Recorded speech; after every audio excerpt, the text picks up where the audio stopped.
All right. Uh, yeah. Hey, everyone. Welcome to today's podcast. We're talking about the fear of being hungry, because when you want to lose weight, you got to know that you are going to have this fear. It's going to be there. I promise you.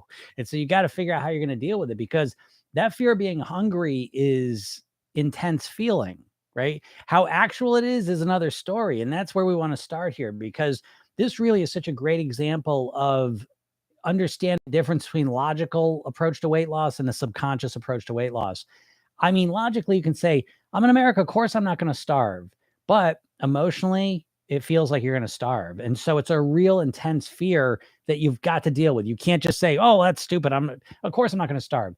Your brain and body don't feel that way. They start freaking out. And we need to deal with this. Okay. So when you feel this fear, the first step we want to do in dealing with it is to understand it. Okay. So a lot of times you're going to think, okay, I'm going to eat less, or I'm going to skip something. And then it says, oh, yeah, but I'm going to be hungry. And you'll start to feel this anxiety. That's normal. It's natural. Sit with it. Okay. Don't freak out about it. Don't try and ignore it. Don't fight against it. Sit with it. What do I say to myself? What do I feel when I anticipate eating less here? And how that's going to affect me earlier. How am I thinking about the hunger? Because I'll tell you how you're thinking about it. You're thinking about it very dramatically, right? Your amygdala is just blasting us. Oh no, we're going to be hungry, right? So we get into this mode where we're self-defense eating because we're so scared we're going to be hungry. And of course, being hungry is not the end all be all, but it's a emotion that will drive us to eat more than we need to. So we got to deal with this. So the first step is being present with it. Be present with the hunger. Be present with the fear of being hungry. And so you start off saying, okay, if I'm hungry, I can eat something. But that's not enough either. We need to know exactly what we're going to eat. So this is step 2, right? So the first step is you're aware of it. You're aware of this fear that you're going to be hungry. Sit with it, right? Again, it's irrational. You're going to feel like it's irrational. And you're going to want to just like, well, that's stupid. Don't do that. Sit with it. And the next step is have a plan for, if you get hungry, I will eat this. Don't just say, if I get hungry, I'll eat something. We don't want to leave it open-ended, because if you leave it open-ended, you kind of set yourself up to start thinking about all the different foods you could eat. When you make it specific, like, well, if I get hungry, then I'll have a banana. If I get hungry, I'll have an apple. That's a great, great strategy, especially if we're talking about snacks, So it's like breakfast, you're eating a little less than normal. Lunch, you're eating a little less than normal. Dinner, you're eating a little less than normal. You start freaking out. Then, well, I'm going to be hungry, though. It's okay. If I get hungry, I'll drink some water, eat a banana and apple, and I'll see where I'm at. Okay. That's a much clearer description for your mind to grab onto, and it settles it down a bit. It calms it down. Because again, what we're looking to do here, as usual, feelings of stress and freaking out and fear and feelings of feeling calm and relaxed are a huge component of you successfully losing weight and keeping it off forever. And so again, we want to be aware of it. We want to give ourselves specific ideas. And ultimately what we're looking to do is we're looking to structure our eating so that we understand what our hunger is going to typically be. Okay. So what I mean by that is that a lot of times people just eat on autopilot, right? You just kind of subconsciously eat. Now you got patterns to it, but you know what you're going to do. And so all of a sudden, when you want to change up how you're eating in order to lose weight or to improve your health, it's an unknown, right? You say, well, you used to eat, you're not going to do that anymore. You're going to eat this new way. But a lot of times our new way of eating is really saying, oh, I'm not going to eat that. No more ice cream, no more cookies, no more carbs, right? But now we say, well, what the hell am I going to eat? And if our brain doesn't have something it can kind of anticipate and expect coming up, it's going to magnify those feelings of fear when you get hungry. So it's very important that you start to plan out your meals. Ideally, you want to have breakfast, lunch, dinner. If you want to have snacks, that's fine too. Again, make them healthy, optimize them. But you really want to, in an ideal world where you're aiming at, is you want to have your breakfast, lunch, and dinner figured out so that you know what you're going to eat, and you know that eating this breakfast satisfies me till lunch. Eating this lunch satisfies me till dinner. Eating this dinner satisfies me until breakfast tomorrow morning. Now, this takes a little bit of trial and error, okay? So it's not about, again, where we got to get out of the diet mindset where you think day one you're going to start perfect. It's not that so much as it is figuring out what works for you. Which foods, which breakfast can you eat, which is easy to make, somewhat enjoyable, fits in your calorie ranges that you know satisfies you to lunch. Well, you're going to have to try some different things. You're going to experiment. But eventually you're going to figure out, and again, we all have a certain amount of variety we need as well. But eventually you're going to have those meals figured out so that you can know, okay, breakfast tomorrow I'm going to eat this. And I know that satisfies me till lunch. At lunch, I'm going to eat this. I know that satisfies me till dinner. And once you have that down, that fear starts to disappear. And that makes weight loss much, much easier. But again, it takes a little bit of time to figure out what works for you. Okay. So in the meantime, work on relaxing, work on becoming aware of that fear and sitting with it and being present with it. Work on coming up with alternatives. If you get hungry, I will eat this, be specific, and then work to create meals that do satisfy your hunger so that you know and believe that you're going to be able to eat breakfast to get to lunch, lunch to get to dinner, dinner to get to the following breakfast. And once you've done all those things, you are going to be in a completely different space with your weight loss than you've ever been. And I wish you the best. If anyone has any questions, feel free to ask them about food fears or anything. Hey, what's up, Vicky? Vicky, I was just about to email you. I got to be I'm going to email you anyways, just in case. Well, I see you're here, but make sure you hear this. I'm going to be a half hour late. I forgot about a whole nother thing I've got going on. So I'm sorry about that, but it'll be a half hour, but half hour is better than nothing, right? So sorry about that. Good morning, Francis. Let's see here. Let's scroll down because TikTok puts a bunch of stuff here now. Making me crazy. All right, got all the questions up. So if anyone has any questions, feel free to ask them. And I will answer them. I was late today. I've been doing 12 o'clock for a while. Today was a little off. Oh, I gotta get you the link too, Vicky. I will get you that as well. I might do that right now. Because it's a busy day. It's turning out to be a busy day for me. But here I am. Better late than never for the calls too, right? I like doing noon. What weight should a 5'6" woman be? Hannah, you should be the weight you want to be at. Great question though, okay? Because this is really important. There is no shoulds, right? There's the weight you want to live at. And how do you decide your yeah, busy is good, right? For sure. Your goal weight, right? Let's talk about that for a second. Cause I feel like a lot of times people start off on the wrong foot, in terms of their weight loss, because they're picking a number. Oh, I want to weigh when I was 18. I want to weigh when I got married, when I lost the weight on Weight Watchers. That's what I want to weigh. And it's like, or I want to weigh what the BMI chart tells me, my doctor said, or what someone told me to weigh. So I would never tell you what you should weigh because everyone's weight is personal and individual and based on which weight's going to give you the best quality of life. Okay. So we can't just choose a number. We can't just choose a weight because your weight doesn't live in a vacuum. You've got to live and eat a certain way in order to achieve that weight. And so we got to take that into account. And so which weight, where's the sweet spot though, of how you live and eat and what your weight is? We want to find the sweet spot where you get the best quality of life out of how you're eating and living. And you're at the weight that you want to be at, that gives you the best health, the way you want to look, the way you want to feel. All right. And so you got to figure that out. So in your life, what weight have you been happiest at? If you can reference that. And if you don't have that in your back pocket, if there hasn't been a weight that you've lived at consistently been happy with, then you can go 5 pounds down at a time. Okay. Start 5 pounds down. See how you feel. I'll go 5 down more and eventually kind of figure it out. But I couldn't sit here. What would I say? Right. Again, you can use a BMI chart as a reference point, as a starting point, but ultimately you got to figure out what weight you want to live at. And again, you have to take into account how you're going to eat and live in order to achieve that weight. Again, just to drive that point home, let me give you an example. I've been the same weight now for 30 years, but about 12 years ago, I put 25 pounds on. And that is because I moved into a house we completely were redoing. I had a child who didn't sleep. So I was exhausted. I was running a business. So it was a very stressful, tiring time of my life. And so I put 25 pounds on. I took 15 pounds off, but I raised my goal weight by 10 pounds because I took into context the situation I was in. You see? So I don't just pick a weight. I pick a weight relative to what's going on in my life. Right. And that was an extreme time. But during that time, for me to keep those other 10 pounds down felt a lot harder than it is now. My goal weight's gone back down to originally where it was because now life's kind of balanced out and I'm in a better place. But I say that to you just to say that there is no just pick a number. I can't stand that because you have to give that weight that you want to live at more context and you need to see the bigger picture of it. So I hope that helps you out. How to overcome binge eating disorder. I don't work with like eating disorders and binge eating, anorexia, things like that. But what I will tell you in terms of binge eating, when it's not actually a disorder, so kind of like, obviously people who struggle with weight, they're binge eating to some degree. But what I always say when it comes to binge eating is kind of two triggers typically of binge eating. The first one is that you're over restricting, right? So if you find yourself binging on food or eating too much, a lot of times, first off, is we want to understand what's causing it.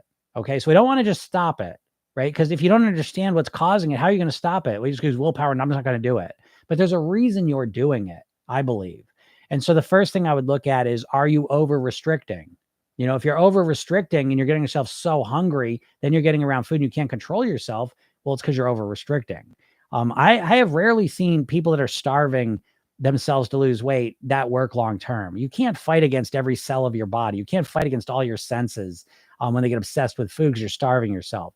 So I would rather you manage your hunger, and yeah, you're going to feel a slight level of hunger to lose weight. That's the feeling of weight loss. Okay. But you got to make the distinction between a slight level of hunger and an extreme level of hunger. If you're extremely hungry, I just don't see A, how that's going to work, but B, that's a shitty quality of life. Okay. So the first thing is, are you over restricting? The second thing is, what's going on emotionally? A lot of times what's leading to overeating is some emotion that you don't know how to deal with or don't want to deal with. It could be anything. It could be sadness, depression, anger, stress, any kind of negative emotion that you don't know how to deal with or don't want to deal with. And so you use the food as a way to kind of distract yourself from it or make yourself feel better for a moment. And that might lead to overeating. Okay. So I would start with those two things and kind of take it from there. Hannah says, I'm currently at 122. I feel like it's a healthy lifestyle. I lost 36 pounds. Great job, Hannah. Yeah, again, 122, great. Great job losing 36 pounds. I think that's great. Whether 122 is the right weight or not, again, I don't know. This is up for you to decide, but who the hell's ever going to tell you what you should weigh? You know what I mean? Like they don't, it's up to you. And if you feel healthy, if you feel good, then I think that's great. And honestly, so we just kind of talk about binging disorder and in the eating disorder thing. I think sometimes this is a beginning of it as well, where you just think, if you just think that number on a scale is going to make you happy or is some magical thing, it's not, and so we have to realize that the number is just a means to an end. The weight's just a means to an end. And so it's not about just a number on a scale. It's about, how do we feel? How are we living? And when we take all that into account, I think it's easier to figure out the weight that's right for us. We can't just look at a number scale. If you're just a number on a scale, it doesn't automatically make everything great. We all know this, right?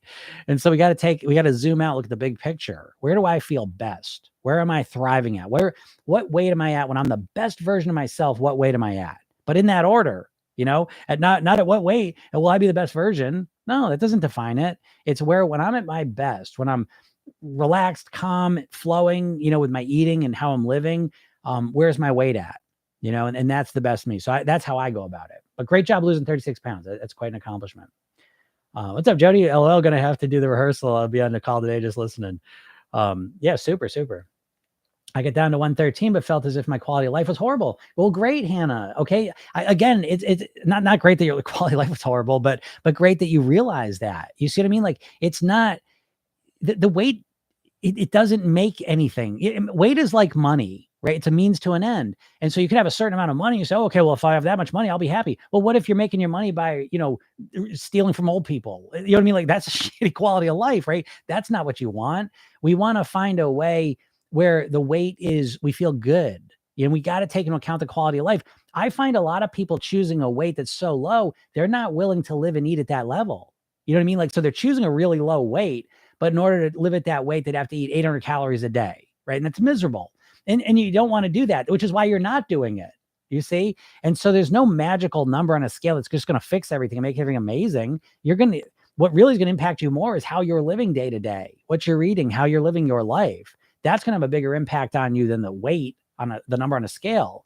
Now we start taking into account your emotions, how you feel mentally, emotionally, physically. And I think that's how you don't even know your goal weight. You can start with an idea, but you zero in on it and you figure it out, by exactly what you've done, Hannah. So I think you know the answer already. So start trusting in yourself, right? Because you're the one that's got the experience with your own body, with your own, what you need to do to weigh 113, to weigh 122, what it feels like. And it feels like you're right there. And so now you go to work on really mastering the process. How do I really master being at 122? If that's the number you choose, how do I master living there? Right. Meaning, how can I make it so that it's easier, more enjoyable, more automatic? How do I really master that ability to stay there? So it's just natural and automatic for me. Morgan says I have to drop like 69 pounds. Yeah. Okay. Is it bad to have a range? Like if I were to say 120, 125? No, great question, Hannah. No. You've got to have a range. Okay. I believe you've got to have a range, because if you use the scale every day, what you'll quickly realize is that you have a range automatically. You don't live at one weight. My weight would fluctuate at a max 5 pounds in 24 hours, but pretty consistently 2-3 pounds, it would be a fluctuation. So what I always did is I had the low weight as my anchor point, right? So maybe I'd say like 122, but I would recognize it's 122 to 127. And if I started to get to like 128, that's when I'd say, okay, let me dial things in. Let me focus here. Okay. And I always kept that 5 pound, and that's what I recommend to people. But again, you choose the range that works for you. But yes, think in a range, but again, you can do it however you want. But I like to pick, like I would say 122 is my low rate. And I'm going to check myself. I get to 128. I'll put I'll focus in and I'll get it back down. I want to be in the middle of there, but that's how I think of it. And so, yes, but you've got to have a range, because if you just think 1 pound, you're going to freak yourself out, because you're going to the scale, and one day it's going to be, 124. Oh my God. But that's normal, because you might get on the next day without doing anything. You might be back to 122. Our weight does fluctuate. So you've got to take that into account. That's why I think having a range is so valuable. I need to drop like 60 pounds. Here's another thing too. I'll just do this little language lesson here. What's up, Karen? You don't need to lose 60 pounds, right? You want to lose 60 pounds. That languaging is very important, because we tend to fight against things that we need to do or have to do, right? Because we feel like we're being forced to do them. And the truth is that you could live the rest of your life at the weight you're at, but you would like to live 60 pounds lighter. And once you start framing this as something you want to do, and you start developing that concept and that way of looking at it, what happens is you bring a whole different motivation into the process, one of being pulled towards your goal, of wanting to reach that goal, as opposed to feeling like there's someone forcing you to do it. Right. So anyways, just a little tip there.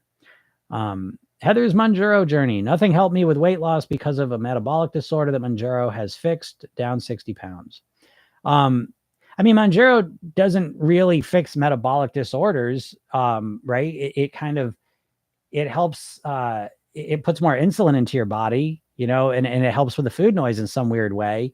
But what ended up happening is you probably started consuming less calories, right? Because your appetite went down. So you started eating less, and now you started losing weight. Okay. So I think that's important to understand, because if people think you can't lose weight because you have insulin resistance, metabolic disorder, thyroid issues, hormone issues, menopause, you can still lose weight. Okay. And so those medications help because they affect the appetite signaling. But there's other ways to do that even as well. But you didn't lose the weight because you ate the same amount, but started taking Mounjaro, and now you just started losing weight. You started taking Mounjaro, your appetite went down, you started eating less, and now you lost weight. That's very important to recognize that. Morgan says, I do not feel good. Yeah, because you want to drop to 60 pounds. I get that. Obesity and stress caused me 2 heart attacks by 49. Holy moly. Holy cow. Well, I'm glad you're on this new path. Okay. Good job. Right. Good Lord. But you do make a good point though, in terms of mentioning the stress, right? So, because in my view, it's never just enough with the weight. And a lot of times I believe the weight is kind of a symptom of a deeper problem. For a lot of people, it's stress, right? Or just emotional things that you don't know how to deal with. So you use the food to kind of deal with them. Yeah, that's really interesting. So I hope, yeah. Again, I'm here to support you. Using the medications is not what I recommend as a first thing, but everyone's in their own path and journey, and so I'm here to support whatever path and journey you're on, whether it's using medicines or stomach, surgeries or whatever you want to do. I'm here to help you. Most of my clients are, people that aren't using those methods, but I even have people in the program that are on Ozempics, Mounjaros. while they learn the mental strategies to control things. But good job, Heather. 60 pounds down, that's got to make you feel a little bit better. That's tough. And yeah, Hannah says, thank you for all your knowledge and education. I have reframed my mindset from a diet to a lifestyle. All right, Hannah, I'm really happy to hear that. That's why I do this. I started paying attention to how foods make me feel. Yeah, right. It's amazing when you start doing that, because, it's what I like to say to my clients is it's not about, you really have to stop focusing on the weight loss and start focusing on feeling better. And if you start focusing on feeling better, you will probably lose weight automatically. And if you start feeling better and you still focus on the weight loss piece, it's going to be a lot easier for you to lose weight because you have a much more solid foundation now. So that is awesome, Hannah. That's a process that's really going to help you. I have hypothyroidism. The medication and weight loss improved my heart function from 37 to 42%. That's super. Yeah, losing weight, I mean, especially if you're obese, folks. I mean, losing weight usually will improve all your health markers, right? So, thin and healthy is a real thing. Weight loss is almost always associated with improved health markers. What are the positive and negative effects of dieting? I mean, I am such an anti-dieter that, what are the positive effects of dieting? I guess short-term weight loss, at best, but oh boy, the negative effects of dieting, I think are just like, how much time you got, I'm so against dieting. And it's just the norm for most people because dieting is it's just been in our faces our whole lives, millions of dieting messages constantly. And so we now think about weight loss in terms of dieting. And so, yeah, the worst parts of dieting, in my opinion, are mindset based, that you think like a dieter, you think about weight loss as a short-term temporary thing you're going to do, just to lose the weight. And so I think that framing is the worst part. Cause again, I think your mindset's the most important thing affecting your weight. I think your mindset's more important than your hyperthyroidism, your menopause, your insulin resistance, your hormonal issues, your Hashimoto's, your PCOS. I think your mindset's more important than any of it, However, there's also physical effects too. And I think the physical effects of crash dieting, make these drastic shifts and changes in your diet. I think those are harmful physically as well. But again, I think the mindset negatives are worse than any of it. And so, I don't see much positives about dieting. If I did, I would tell you, if there was a great diet out there, I'd tell you to do it.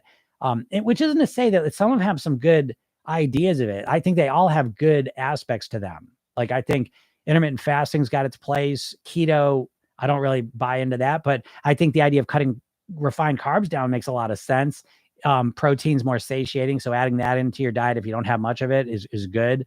So each diet has its positives, but I think it's all of those positives are packaged into a diet mindset. And I think it's that diet mindset that is just so harmful, ultimately. So that's kind of my thoughts on that. Would you say that's step number one, just starting with foods and how they make you feel? I feel lost. Oh yeah, Morgan. Well, Morgan, what I would suggest first off, if you're not in my world and this is for anyone, go to my bio, click the link and get the hypnosis session I give you. Okay. It's a 10-minute session. It's called The New Thin Me. It's a kickstart session. So it's designed to motivate you by helping you clarify and connect to your goal weight, your dream body. And it's a different type of motivation than you're used to because Morgan, tell me if this isn't true. Like you're in your head always beating yourself up. You're pissed at yourself for not fixing your weight. You're mad for yourself for the position you put yourself into. You're just always mad at yourself and pissed off at yourself. Why don't I do it? You're always thinking about it. This is different. You'll get to just take a break from that shit for a minute and just feel good. And you'll find after listening to that session, you will naturally make better, healthier choices for a little while. And if you listen to it a couple times, that'll maintain. But then the most important thing is right after you sign up for that, I give you a training, 3 steps to master your weight. This will help you feel found. You won't feel lost. You'll have a clear step understanding of how to approach this. Right. But starting with foods and how they make you feel is also a great point. If you got into the habit of 5 minutes after you finish eating, just taking a second and noticing, how do I feel physically, mentally, emotionally? That's also very helpful as well. But let me break it down even more specific. I always call this the worst and first strategy. If you want to break it down even more, is that what's your worst eating habit that shows up daily or weekly, multiple times? Your worst eating habit and your first meal of the day. So the worst eating habit, you go to work on fixing that. Okay. And you start by understanding it. When's it happening? What's going on? Where's my hunger at? Where are my moods at? What's happening with this worst eating habit that is making it happen? Do I not have better options available? Am I getting too hungry? Am I getting emotional and then just saying, shit, I don't give it. I don't care. Start to understand your worst eating habits and then seek to find solutions based on all that information you gather. And then simultaneously, if you're really motivated, you can focus on your first meal of the day, work on optimizing that, make it as healthy as possible, make it easy to make it in your calorie ranges, your nutrient ranges. You want to make it as nutrient dense and variety as much as possible. Make it as healthy as you can possibly make it your first meal of the day. And that'll get you going. So he says, I'm worried I might be getting hypothyroidism, LOL, as my TSH is a mess. I don't know what to do though. Well, I'll say this to you, Sophie. I say this to everyone who's dealing with any sort of physical issue, insulin resistant menopause, hormone issues, thyroid issues, and this is part of the program yourself, then approach is really this lifestyle piece. I think this is so important. It's so overlooked when it comes to weight loss. Most people just want to cut the calories down. I think the lifestyle piece is crucial for everyone, but especially people who have a physical challenge. And so the lifestyle piece in order of importance is proper sleep, hydration, relaxation, breathing, nourishment, movement, meditation, gratitude. As you start to integrate these into your body and your lifestyle, you start to a lot of times, because like when we have a physical challenge, right, we got negative effects of some physical thing that's going on. So we can't just focus on the calories. We need to counteract that with in some way. And this lifestyle approach does that. Okay. Literally. Right. So if you get more sleep, and again, I list those in order of importance. So I'd start with sleep. God damn it.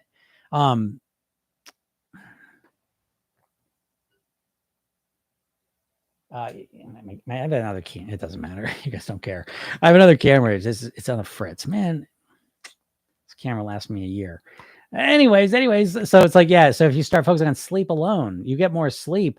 That affects your hormones and your appetite and how your metabolism, how you're processing food. Your hydration levels do, your relaxation levels do, what you're nourishing yourself with, So again, that's where I would start in that order, focusing on them. Yeah, Nancy, an endocrinologist. I always assume that's something that you would have done already, but yeah, obviously go see your doctor as well. I want to lose 10 pounds, but I have a bad habit of snacking at night before bed. Recommendations? Yeah, I get that. It's yeah. So again, what you do first off, what you want to do, right, is you just want to just stop eating at night. That's what everyone wants to do. Like, okay, I want to lose weight. I'm just going to stop my bad habit. I don't think that's a good strategy. I think a better strategy is to pay attention. What's going on when I eat at night? Where's my hunger at? Where's my emotions at?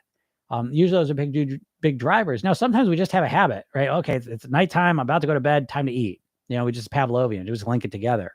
But we have to know that first, right? We have to know what's going on, right? You're starving yourself all day and now you get hungry at night. Well, okay, that's a different solution than, I start feeling real emotional at night because now I'm going to go to bed and I'm worried about something. And now I start thinking about it. So I eat to kind of take my mind off that. You know what I mean? Like there are reasons why you're doing it, or it's just a habit. Oh, this is what I do, and then there's different solutions for that. So the first thing we need to understand is what's going on.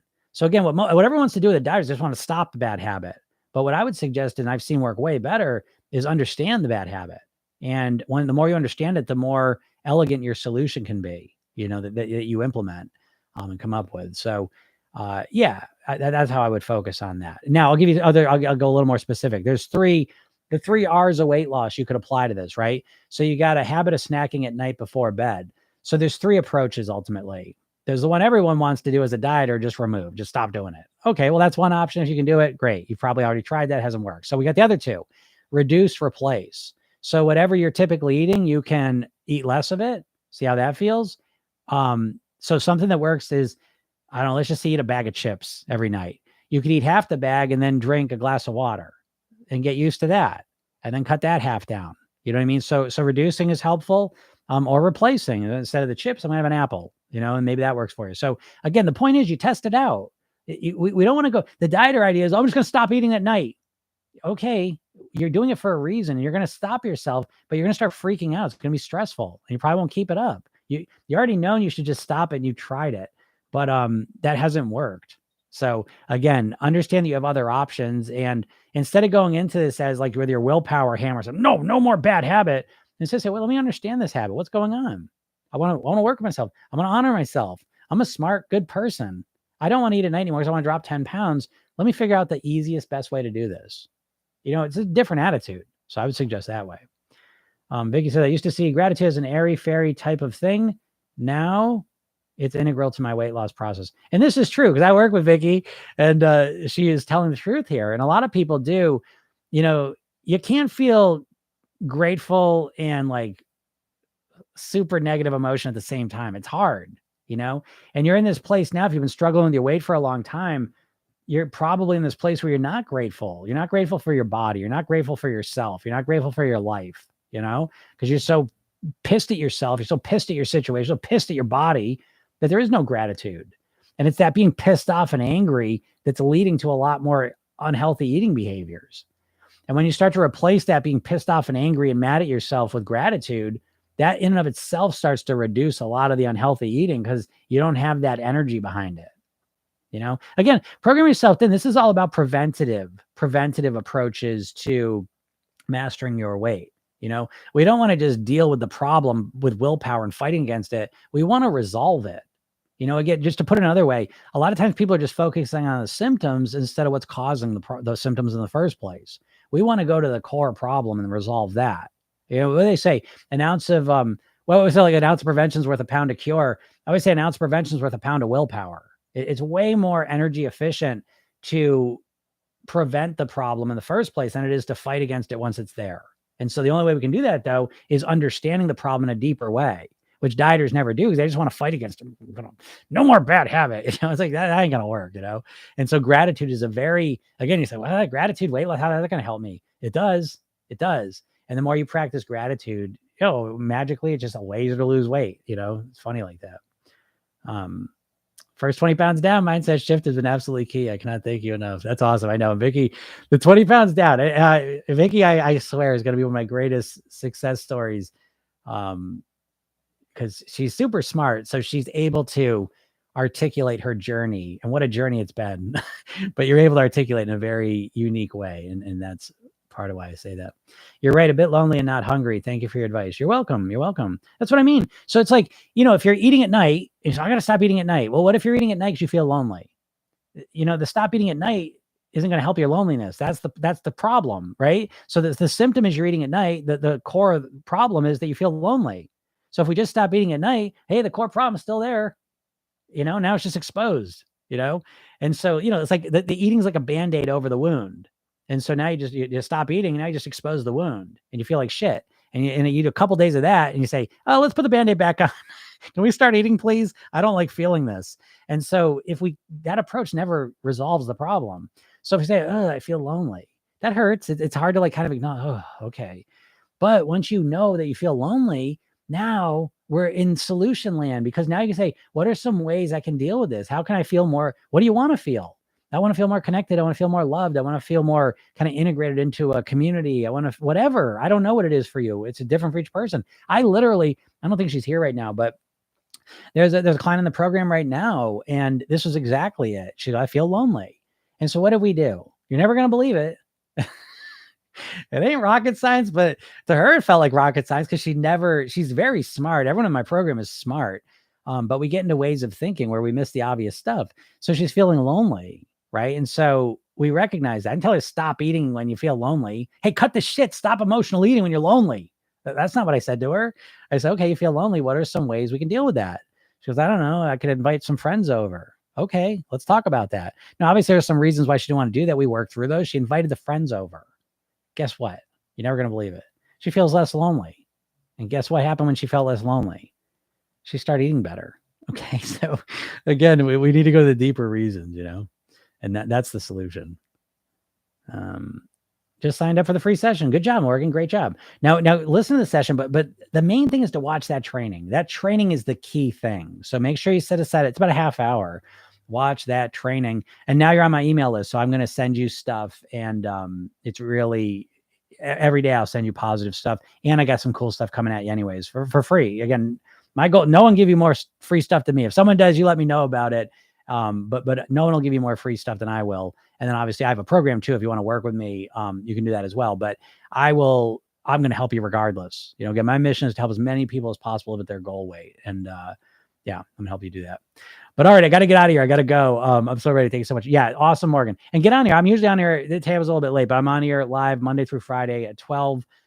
So again, even if you don't get in the program, I'm happy to kind of, help you out with whatever you're dealing with, and do that. So, all right, got everyone. If you want to go deeper with what I'm talking about, obviously go to my bio, click the link, get the hypnosis session, watch the training, read the emails I send you, and listen to the podcast, right? So program yourself then. It's on all the podcast platforms, and listening to that's going to help you, right? We talk about something different every day, answer people's questions, and we keep it practical and useful for you. So yeah. All right, everyone. Thanks so much. I appreciate it. You're all welcome. I'll see you tomorrow or today, Jody, if you'll be listening, but I'll hear you. I'll see you on there. All right, everyone. Have a super day and we'll talk soon. Bye.